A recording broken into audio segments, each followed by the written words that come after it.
एक बार देव ऋषि नारद अपने शिष्य तुम्बरु के साथ कहीं जा रहे थे।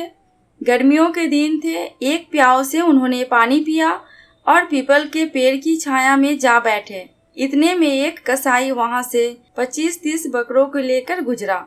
उसमें से एक बकरा एक दुकान पर चढ़कर मोठ खाने लपक पड़ा।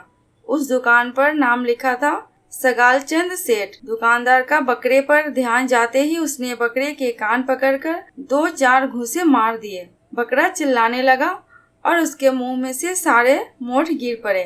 फिर कसाई को बकरा पकड़ाते हुए कहा, जब इस बकरे को तू हलाल करेगा तो इसकी मुंडी मेरे को देना, क्योंकि यह मेरे मोठ खा गया है। देव ऋषि नारद ने जरा सा ध्यान लगाकर देखा और जोर से हंस पड़े। तुम्बरु पूछने लगा, गुरुजी आप क्यों हंसे? उस बकरे को जब घूंसे पड़ रहे थे तब तो आप दुखी हो गए थे, किंतु ध्यान करने के बाद आप हंस पड़े। इसमें क्या रहस्य है? नारद जी ने कहा, छोड़ो भी, यह तो सब कर्मों का ही तो फल है। नहीं गुरुजी, कृपया करके बताइए। इस दुकान पर जो नाम लिखा है सगालचंद सेठ, वह सगालचंद सेठ स्वयं यह बकरा होकर आया है। यह दुकानदार सगालचंद सेठ का ही पुत्र है।